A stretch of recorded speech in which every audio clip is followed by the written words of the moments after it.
Deep Work by Cal Newport is a book about productivity. Cal argues the best way to get more meaningful work done is by working deeply, which is working in a high state of concentration without distractions on a single task. The book is split into two parts. Part 1 explains why deep work maximizes what we are able to complete and why only a few people are able to practice it. Part 2 shows us how to actually do it and make deep work a regular practice in our lives. Who is deep work for? Anyone who wants to increase their efficiency, anyone who wants to get more done but in less time, anyone interested in the science of multitasking, attention, and productivity. If these are the goals you're aiming for, please stay tuned for Deep Work Part 1. Part 1 is broken down into 4 main topics. Topic 1. What is deep work? Deep work refers to distraction-free, high-concentration work that improves your skills, creates a lot of value in time, and is very hard to replicate. Shallow work refers to working on tasks with little focus. This type of working is easy to replicate. Think checking emails every couple of minutes, responding to push notifications, and giving into distractions like Instagram, Twitter, texting, and so on. The ability to perform deep work is becoming increasingly rare. At exactly the same time, it is becoming increasingly valuable. As a consequence, the few who cultivate this skill and make it a core part of their lives will thrive. Topic 2. Why is deep work so rare?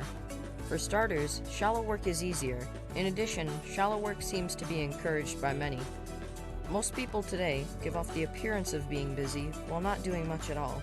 In the absence of clear indicators of what it means to be valuable and productive, many people turn towards doing stuff in a visible manner. Cal Newport sums it up. Deep work is hard and shallow work is easier.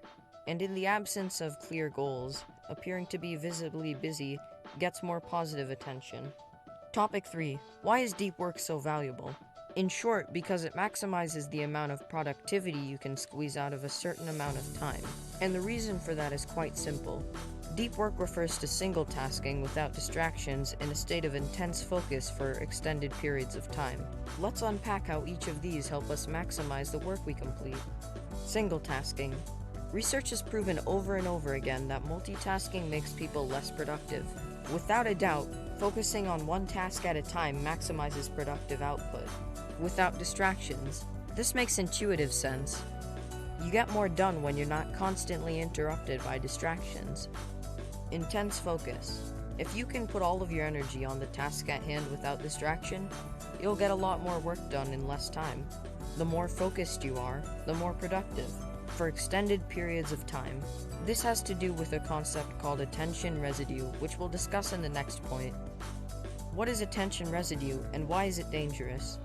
When you switch from task A to another task B, your attention doesn't immediately follow. A residue of your attention remains stuck thinking about the original task. This is what Cal Newport refers to as attention residue. This makes it hard to work with the necessary focus and intensity required for deep work on the new task. As a result, you lose a little bit of productivity every time you switch tasks. If you're looking to maximize your productive output, work for extended periods with full concentration on a single task free from distraction. In other words, work deeply. Topic 4. Deep work is a skill. The ability to do deep work needs to be fostered over a long period of time. When you first start working deeply, you will not be working as deeply and for as long a time period as someone who's been doing deep work for many months or years. In other words, deep work is a skill that needs to be practiced. Don't expect to be able to work deeply for hours on end in the beginning. You might only have the concentration and energy to do it for an hour or two a day. But slowly, as you keep honing in on the skill, you'll be able to work deeply and produce massive amounts of work and reap all the benefits of deep work. The two core skills needed for deep work are the ability to concentrate intensely and the ability to overcome the desire for distraction. Both sub-skills improve the overall skill of deep work. This ends part 1 of deep work. Part 2 will illustrate how to make deep work a regular practice in your everyday life.